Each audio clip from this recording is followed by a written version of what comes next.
दोस्तों, कुछ कहानियां डरावनी नहीं होती, बल्कि धीरे धीरे डर बनती जाती हैं। शुरू में सब सामान्य लगता है, लेकिन जैसे जैसे घटनाएं आगे बढ़ती हैं, आपको एहसास होने लगता है कि कहीं ना कहीं कोई बहुत बड़ी गलती हो चुकी है और अब उससे बचना शायद संभव नहीं। आज जो कहानी मैं सुनाने जा रहा हूं, वो ऐसी ही एक घटना पर आधारित है। ये कहानी मुझे भेजी थी आरती ने। जब ये सब हुआ था, तब आरती सिर्फ 18 साल की थी। आज भी जब वो समय को याद करती है तो कहती है कि उसके जीवन का वो एक साल ऐसा था जिसे वो चाहकर भी कभी भूल नहीं पाएगी।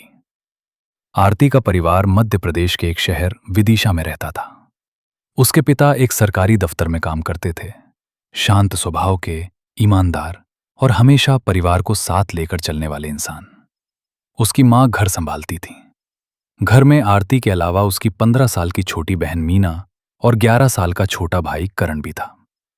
बाहर से देखने पर उनका परिवार बिल्कुल सामान्य लगता था, लेकिन उस परिवार की कहानी में एक ऐसा मोड़ आने वाला था जिसने सब कुछ बदल दिया। असल में आरती के पिता का पैतृक गांव नर्मदा के पास बसे एक छोटे से गांव हरिपुर में था।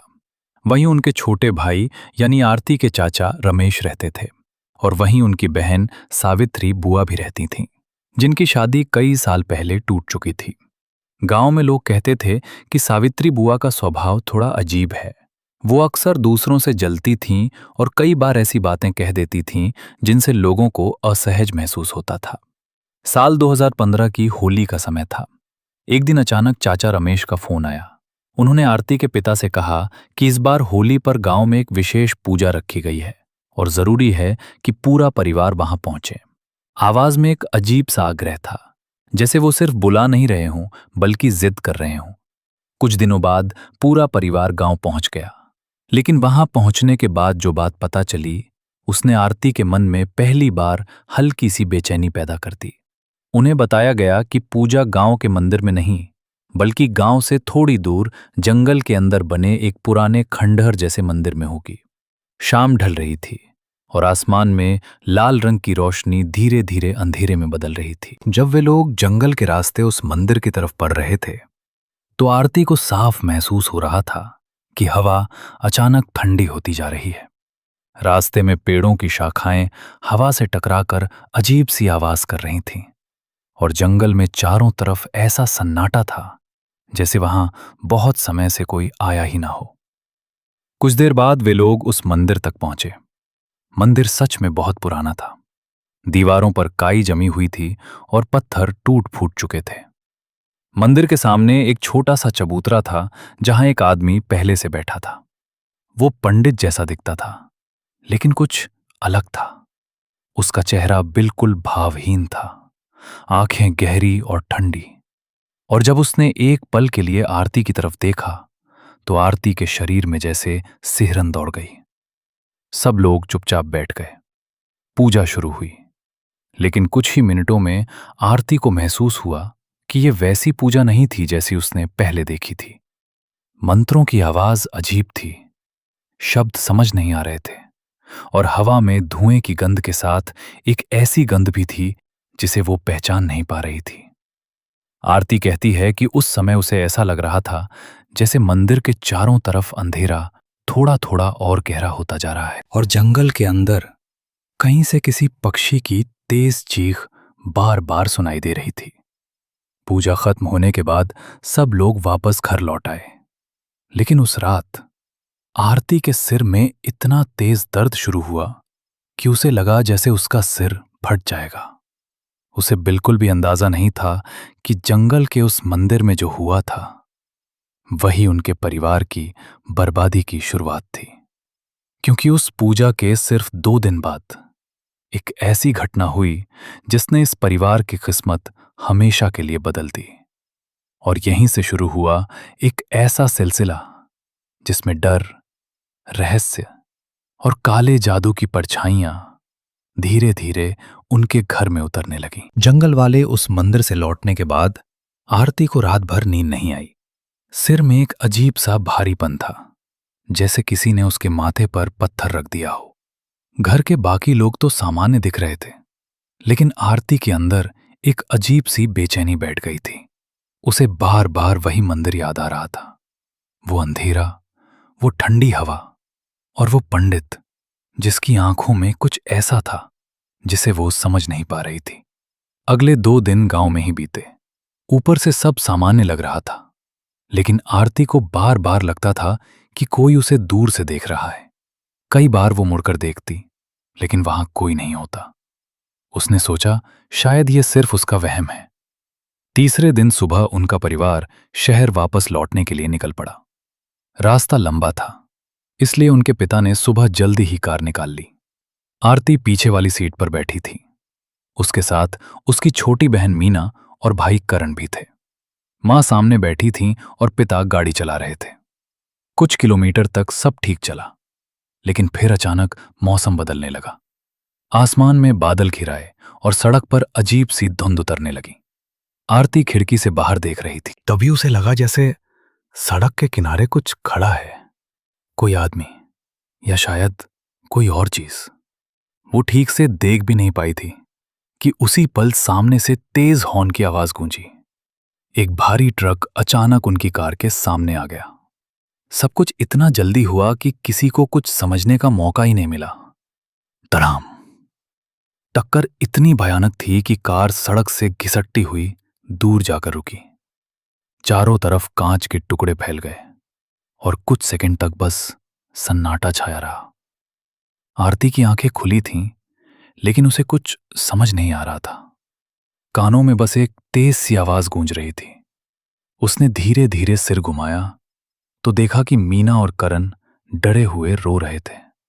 उनके शरीर पर चोटें थीं, लेकिन वे होश में थे। फिर उसकी नजर सामने गई। मां बिल्कुल स्थिर थीं। पिता के माथे से खून बह रहा था और वे बेहोश हो चुके थे। कुछ ही मिनटों में आसपास के लोग जमा हो गए। किसी ने एम्बुलेंस बुला ली। उन्हें जल्दी जल्दी अस्पताल पहुंचाया गया। अस्पताल में डॉक्टरों ने बच्चों को चेक किया। चोटें थीं, लेकिन जान को खतरा नहीं था। पिता की हालत भी गंभीर थी, लेकिन डॉक्टरों ने कहा कि वे बच सकते। लेकिन मां की हालत बहुत खराब थी। उन्हें तुरंत आईसीयू में ले जाया गया। आरती उस समय अस्पताल के बाहर बैठी थी। उसकी छोटी बहन और भाई उसके कंधे से लगे रो रहे थे। वो खुद भी टूट चुकी थी, लेकिन फिर भी खुद को संभालने की कोशिश कर रही थी। 8 घंटे बीत गए और फिर डॉक्टर बाहर आए। उनके चेहरे से ही सब समझ में आ गया। मां नहीं रही। उस पल आरती की दुनिया जैसे रुक गई। उसे लगा जैसे किसी ने उसके जीवन से रोशनी छीन ली हो। लेकिन ये तो बस शुरुआत थी, क्योंकि उसी समय अस्पताल में एक और इंसान आया जिसने उस टूटे हुए परिवार की जिंदगी में कदम रखा। सावित्री बुआ। पहली नजर में ऐसा लगा जैसे वो मदद करने आई हों। उन्होंने बच्चों को संभाला, अस्पताल के काम निपटाए, और जब 10 दिन बाद पिता अस्पताल से घर लौटे तो बुआ भी उनके साथ घर आ गईं। उस समय आरती को लगा था कि शायद भगवान ने मुसीबत के समय उन्हें सहारा भेजा है। लेकिन धीरे धीरे उसे समझ आने लगा कि उस घर में अब जो कुछ होने वाला था वो किसी सामान्य इंसान का खेल नहीं था। क्योंकि जैसे जैसे दिन बीतते गए, घर का माहौल बदलने लगा और सबसे पहले बदल गया उसके पिता का व्यवहार। एक ऐसा आदमी जो कभी बच्चों पर आवाज तक नहीं उठाता था, अब अचानक गुस्से से भरने लगा। छोटी छोटी बातों पर चिल्लाना, चीजें फेंकना और कभी कभी तो हाथ उठाना भी। आरती को समझ नहीं आ रहा था कि ये वही पिता हैं या कोई और। लेकिन असली डर तब शुरू हुआ जब उसने महसूस किया कि घर में सिर्फ इंसानों का व्यवहार नहीं बदल रहा था, घर का माहौल भी बदल रहा था। जैसे उस घर में धीरे धीरे कोई अदृश्य चीज अपना ठिकाना बना रही हो। और इस सबके बीच सावित्री बुआ हर चीज पर कब्जा करती जा रही थी। लेकिन आरती को अभी ये नहीं पता था कि ये सब क्यों हो रहा है। उसे ये भी नहीं पता था कि उस जंगल के मंदिर में हुई पूजा दरअसल एक बहुत बड़े काले खेल की शुरुआत थी। और जल्द ही उस घर में कुछ ऐसे संकेत दिखाई देने वाले थे जो साफ बता रहे थे कि वहां कुछ बहुत ही गलत हो चुका है। मां की मौत के बाद घर का माहौल वैसे ही भारी था, लेकिन शुरुआत के कुछ हफ्तों तक सब कुछ किसी तरह संभलता हुआ दिखाई दे रहा था। आरती के पिता चुप रहते थे, बहुत कम बोलते थे, जैसे भीतर से टूट चुके हों। सावित्री बुआ घर के सारे काम संभालने लगी थी। ऊपर से देखने पर ऐसा लगता था कि वो इस मुश्किल समय में परिवार का सहारा बन रही हैं। लेकिन धीरे धीरे आरती को महसूस होने लगा कि इस घर में कुछ बहुत अजीब हो रहा है, ऐसा कुछ जिसे शब्दों में समझाना मुश्किल था। सबसे पहले बदलाव घर के नियमों में आया। पहले यह घर खुला खुला रहता था। बच्चों की हंसी, टीवी की आवाज, रसोई से आती खुशबू, सब कुछ सामान्य था। लेकिन बुआ के आने के कुछ ही हफ्तों के अंदर जैसे घर का माहौल बदल गया। बुआ हर चीज पर नियंत्रण रखने लगी। कब उठना है, कब सोना है, कौन किससे बात करेगा, कौन बाहर जाएगा, सब कुछ वो तय करती थी। आरती को पढ़ाई के समय भी बार बार रसोई में बुला लिया जाता, उससे घर के काम करवाए जाते, और अगर वो कुछ कहती तो बुआ ताना मारती, इतनी पढ़ाई करके क्या करेगी, आखिर शादी ही तो करनी है। ये सब सुनकर आरती के अंदर गुस्सा भी आता था और दुख भी। लेकिन मां के जाने के बाद वो ज्यादा कुछ बोल नहीं पाती थी। धीरे धीरे एक और चीज बदलने लगी, घर के अंदर का वातावरण। पहले जहां पूजा का कमरा घर का सबसे शांत और पवित्र हिस्सा था, वहीं अब कई दिनों तक वहां दिया भी नहीं जला। जब एक दिन आरती ने खुद जाकर मंदिर में दिया जलाया तो बुआ ने उसे रोक दिया।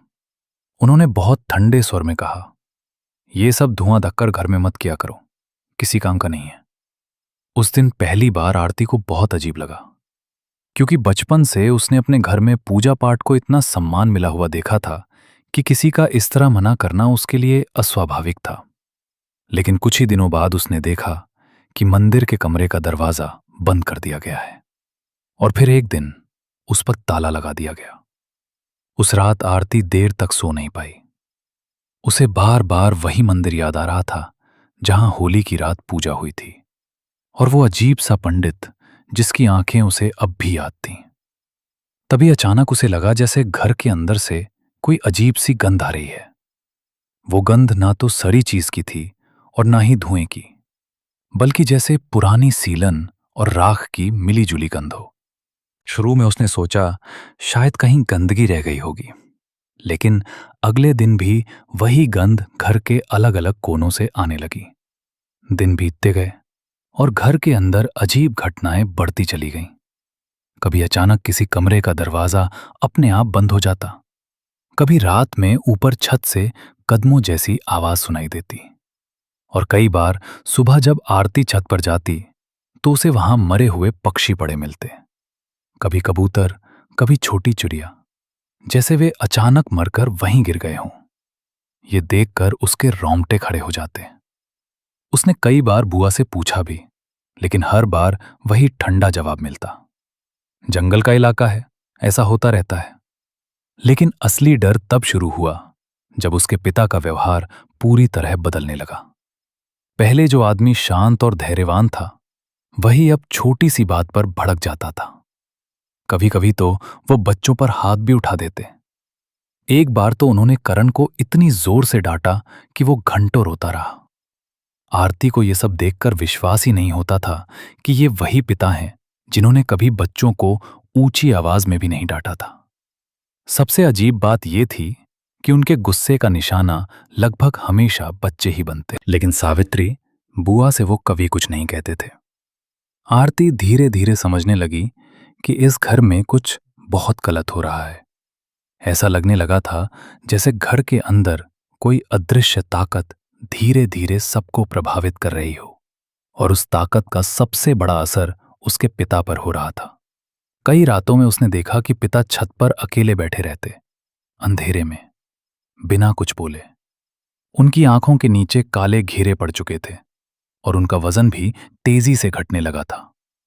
कभी कभी वो कई कई घंटे बिना कुछ खाए बैठे रहते, और अगर कोई उन्हें खाने के लिए कह देता तो अचानक गुस्से में चीजें फेंकने लगते। घर का माहौल इतना भारी हो चुका था कि अब पड़ोसी भी कम आने लगे थे।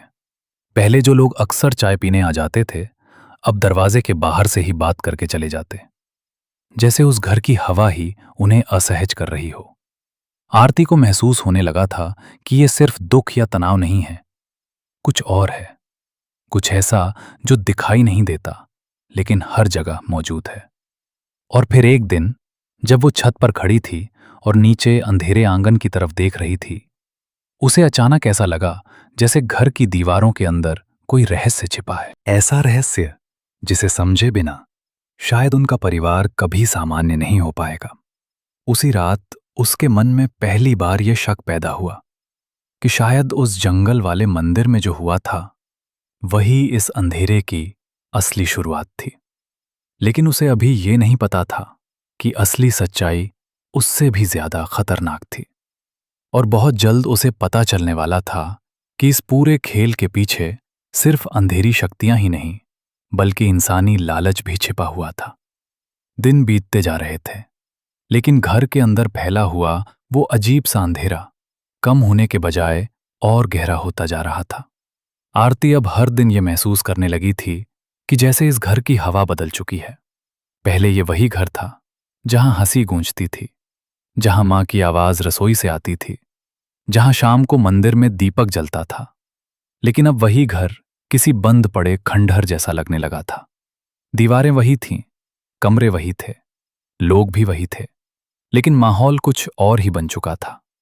ऐसा लगता था जैसे घर की दीवारों में कोई अदृश्य चीज बस गई हो, जो धीरे धीरे हर इंसान को अपने असर में ले रही हो। एक शाम जब आरती अपने कमरे में बैठी पढ़ने की कोशिश कर रही थी, तभी उसका मोबाइल अचानक बज उठा। स्क्रीन पर नाम चमक रहा था, चाचा रमेश। आरती ने कुछ पल फोन को देखा। उसके दिल में एक अजीब सी बेचैनी हुई। पता नहीं क्यों उसे लगा जैसे इस कॉल के पीछे कोई वजह है। उसने धीरे से कॉल उठाया। उधर से चाचा की आवाज आई, बेटा सब ठीक है ना? बस इतना सुनते ही आरती का दिल भर आया। कई दिनों से वो अंदर ही अंदर डर और परेशानी में कुट रही थी। उसने पहली बार किसी को सब कुछ बताना शुरू किया। घर का बदला हुआ माहौल, पिता का अचानक बदल जाना, मंदिर का बंद होना, छत पर मिलते मरे हुए पक्षी और वो अजीब गंध जो पूरे घर में फैलती जा रही थी। फोन के उस पार कुछ सेकंड तक सन्नाटा रहा। फिर चाचा ने धीमे लेकिन गंभीर स्वर में कहा, बेटा ये सब सामान्य नहीं है। उनकी आवाज में ऐसा कुछ था जिससे आरती का दिल धड़क उठा।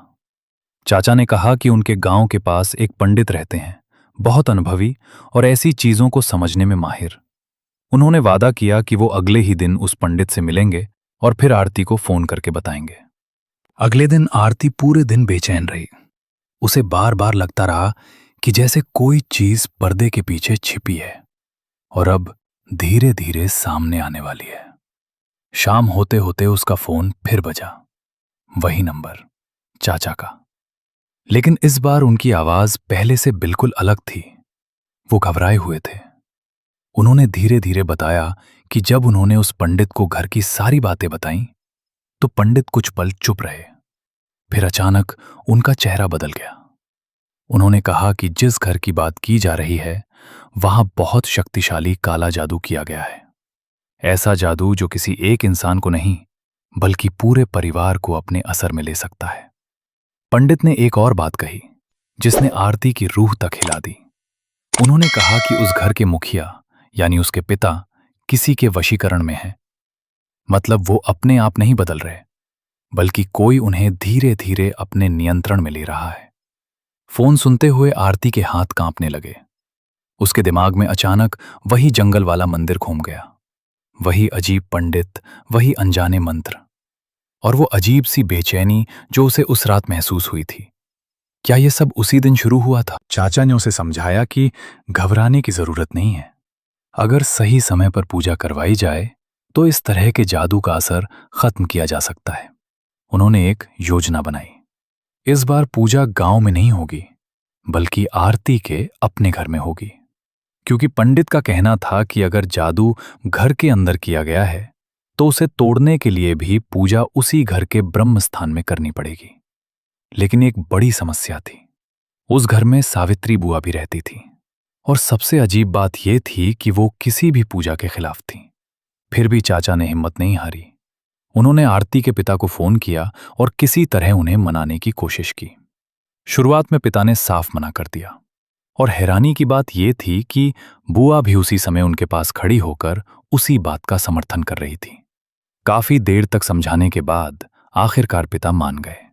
पूजा की तारीख तय हो गई, लेकिन उस दिन से लेकर पूजा वाले दिन तक सावित्री बुआ का व्यवहार और अजीब हो गया। वो बार बार गुस्सा करती, बच्चों को अपशब्द कहती और हर बार यही कहती कि ये सब बेकार है। कई बार तो वो इतनी कठोर बातें कह देती कि आरती का दिल कांप जाता, जैसे वो चाहती हों कि ये पूजा कभी हो ही ना। लेकिन आरती ने तय कर लिया था कि अब वो पीछे नहीं हटेगी। उसे लगा कि शायद यही वो मौका है जब इस घर से उस अंधेरे को बाहर निकाला जा सकता है। लेकिन उसे यह बिल्कुल अंदाजा नहीं था कि जिस पूजा को वो इस घर को बचाने का रास्ता समझ रही थी, वो दरअसल उस रहस्य का दरवाजा खोलने वाली थी, जिसके पीछे छिपा हुआ सच उसकी कल्पना से भी कहीं ज्यादा डरावना था। जिस दिन घर में वो बड़ी पूजा होने वाली थी, आरती को सुबह से ही लग रहा था कि घर के अंदर कुछ बदल गया है। बाहर गली में लोग होली की तैयारी की बातें कर रहे थे, बच्चों की हंसी भी सुनाई दे रही थी।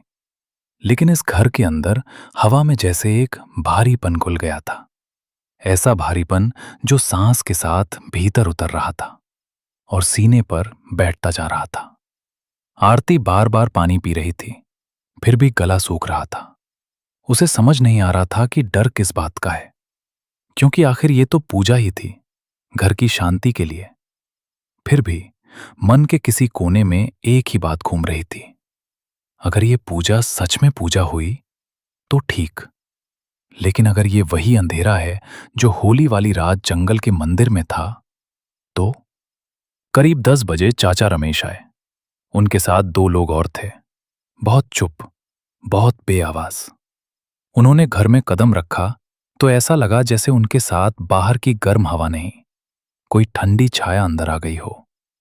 लिविंग रूम का फर्नीचर हटने लगा, कुर्सियां, टेबल सब एक तरफ, बीच में हवन कुंड रखा गया। फिर कुछ चीजें निकाली गईं, सूखी जड़ी बूटियां, काले धागे, छोटे छोटे डिब्बे, मिट्टी के कटोरे और एक ऐसा छोटा थैला जिसके अंदर कुछ खनकने की आवाज आ रही थी। आरती ने ध्यान से देखा, लेकिन पूछने की हिम्मत नहीं हुई। उसके अंदर एक अजीब सी चेतावनी की घंटी बज रही थी, किसी से सवाल मत करना, बस देखो और खुद को संभालो। सावित्री बुआ शुरुआत से ही चिड़ी हुई थी, मगर आज उनकी चिढ़ कुछ अलग थी। वो बार बार घर के अंदर घूमकर कुछ देखती, खिड़की के पास जाती, फिर लौट आती, जैसे उन्हें डर हो कि कोई गलत इंसान यहां आ जाएगा या कोई सही इंसान समय पर पहुंच जाएगा। आरती ने पहली बार नोटिस किया कि बुआ के हाथ की उंगलियों में काली सी रेखाएं थीं, जैसे किसी स्याही में डुबो कर आई हों। और उनकी आवाज, आज उनकी आवाज में एक अजीब सी खुरदुरी घुटन थी। फिर दरवाजे पर दस्तक हुई। 2 पंडित अंदर आए, लेकिन उन्हें देखते ही आरती का पेट सिकुड़ गया। उनके चेहरे पर पूजा वाली शांति नहीं थी, उनके माथे पर हल्का सा पसीना था और आंखों में वो ठंडी चमक, जैसे कोई इंसान नहीं कोई चीज देख रही हो। वे लिविंग रूम में आए, बिना किसी को नमस्ते किए सीधे हवन कुंड के पास बैठ गए। एक ने आरती की तरफ देखा, बस 1 सेकंड। लेकिन आरती को लगा जैसे किसी ने उसके माथे पर बर्फ रख दी हो। उसकी पीठ में सिहरन दौड़ दी। उसने नजरें झुका ली। पूजा शुरू हुई। पहले कुछ मंत्र सामान्य लगे, लेकिन जल्दी ही शब्द बदलने लगे, ध्वनि बदलने लगी, उच्चारण बदलने लगा। ये वो भाषा नहीं थी जो आरती ने कभी किसी पूजा में सुनी हो। ये ऐसे मंत्र थे जैसे बोलने वाला शब्द नहीं, कोई दबा हुआ गुस्सा, कोई पुरानी भूख, कोई अंधेरी जिद बाहर निकाल रहा हो। हर मंत्र के साथ आग तेज होती जाती, और जैसे जैसे आग तेज हुई, घर में धुआं भरने लगा। पर धुआं सिर्फ धुआं नहीं था, उसमें एक गंध थी, राख की, गीली मिट्टी की और किसी पुराने जले कपड़े की। फिर अचानक आरती को वही पुरानी सीलन वाली बदबू महसूस हुई जो महीनों से घर के कोनों में घूमती थी। आज वो बदबू जैसे जाग गई थी। धुआं ऊपर चढ़कर छत से टकराता और फिर नीचे गिरता। कमरे का रंग जैसे बदल गया। लिविंग रूम अब घर का कमरा नहीं लग रहा था, किसी खंडहर के भीतर की जगह लग रही थी। आरती ने अपने पिता की तरफ देखा। वो आंखें बंद किए बैठे थे, मगर उनकी पलकों के नीचे एक अजीब सी हलचल थी, जैसे अंदर कोई लड़ाई चल रही हो। कभी उनके होंठ हल्के से हिलते, फिर रुक जाते, और सबसे डरावनी बात, उनकी मुट्ठी कसती जा रही थी, जैसे किसी ने उनके भीतर गुस्सा भर दिया हो और वो बस बाहर आने का रास्ता ढूंढ रहा हो। सावित्री बुआ पूरे समय मंत्रों के साथ साथ बुदबुदा रही थीं, और ये बुदबुदाहट सामान्य शांति शांति नहीं थी। ये ऐसे थी जैसे कोई याद किए हुए शब्द हों, जिन्हें वो छुपा कर नहीं रख पा रही हों। आरती के मन में एक झटका सा लगा। अगर इन्हें ये मंत्र पता है तो। उसके विचार पूरे भी नहीं हुए कि आग के पास बैठे पंडित ने एक कटोरे में कुछ काला सा पाउडर डाला। धुआं अचानक और गाढ़ा हो गया, इतना गाढ़ा कि कमरे की दीवारें धुंधली होने लगीं। आरती को लगा जैसे कमरे के कोने में परछाइयां लंबी हो रही हैं, और फिर बहुत हल्की सी आवाज, जैसे किसी ने धीमे से हंस दिया हो। आरती ने तुरंत पीछे देखा। वहां कोई नहीं था। मीना और करण भी पास ही बैठे थे। दोनों की आंखों में डर था। मीना ने आरती का हाथ पकड़ लिया। उसकी उंगलियां बर्फ जैसी ठंडी थीं। पूजा का अंतिम चरण आया। एक आदमी अंदर आया। उसके हाथ में मुर्गी थी। मुर्गी फड़फड़ा रही थी। उसकी आंखें डरी हुई थीं। आरती ने अनजाने में अपना चेहरा दूसरी तरफ कर लिया, मगर अगले ही पल एक तेज सी छप की आवाज हुई, फिर एक भारी सा सन्नाटा, और उसके बाद टप टप टप टप कटोरे में गिरते खून की आवाज। आरती का दिल जोर से धड़कने लगा। उसकी सांस रुकने लगी। फिर वो खून घर के कोनों की तरफ ले जाया गया, एक एक कोना, जैसे किसी ने घर के चारों तरफ कोई घेरा बनाना हो, जैसे किसी ने घर को बांधना हो। आरती के मन में बिजली सी कौंधी। ये वही है, ये वही है, ये पूजा नहीं। लेकिन वो बोल नहीं पाई। 6 घंटे, 6 घंटे तक ये सब चलता रहा। बुदबुदाहट, और एक अजीब बात, घर में मौजूद सब लोग जैसे किसी धुंध में थे। कोई सवाल नहीं, कोई विरोध नहीं, जैसे हर किसी की इच्छा से ऊपर कोई और इच्छा बैठ गई हो। शाम ढली तो पूजा खत्म हुई। पंडित उठे, बिना कुछ बोले चले गए। चाचा रमेश भी जाने लगे, लेकिन जाते जाते उन्होंने आरती के पिता के कंधे पर हाथ रखा, बस 1 सेकंड के लिए, और आरती को लगा जैसे उसके पिता के शरीर में झटका सा आया हो। उस रात आरती को उम्मीद थी कि अब घर हल्का होगा, लेकिन उसी रात उसके पिता और ज्यादा बदल गए। उनकी आंखों में अब वो पुराना सन्नाटा नहीं था। अब उनमें एक गुस्सा था, अजीब, बेवजह, हिंसक। वो मीना की छोटी सी बात पर चीख पड़े। करण से पानी गिर गया तो उन्होंने ग्लास दीवार पर दे मारा। और फिर आरती ने पहली बार देखा उनके पिता का चेहरा कुछ सेकंड के लिए जैसे अपना नहीं रहा। रात को आरती को नींद नहीं आई। उसे लगा कमरे के बाहर कोई चल रहा है।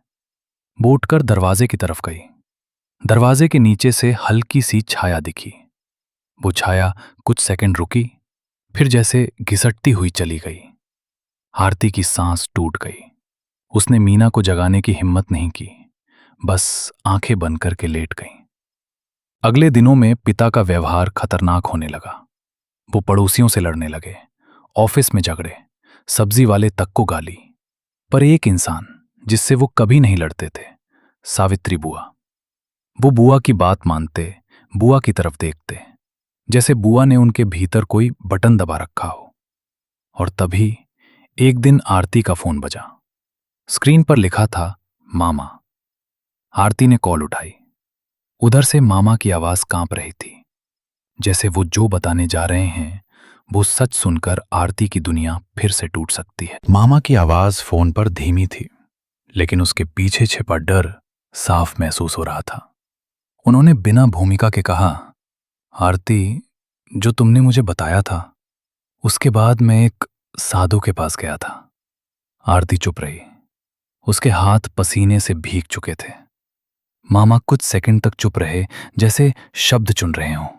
फिर बोले, उन्होंने कहा है कि अगर सच में घर में कोई अंधेरा बंधा हुआ है तो उसका पता एक साधारण चीज से लगाया जा सकता है। कौन सी चीज? आरती की आवाज खुद उसे ही अजनबी लगी। घर के चावल। आरती कुछ पल समझ ही नहीं पाई, लेकिन मामा ने समझाया कि उस साधु के अनुसार जिस घर में काला जादू किया जाता है वहां की चीजें भी उस ऊर्जा को पकड़ लेती हैं, खासतौर पर रसोई का अनाज। आरती को यह अजीब लगा, मगर अब उसके पास विश्वास करने के अलावा कोई रास्ता भी नहीं था। उस शाम उसने रसोई से थोड़े चावल निकाले, एक छोटे कपड़े में बांधकर मामा को दे दिए। उस रात घर में फिर वही अजीब सन्नाटा था। पिता अपने कमरे में बंद थे, सावित्री बुआ बरामदे में बैठी थीं और अंधेरे में जाने किससे धीरे धीरे बातें कर रही थीं।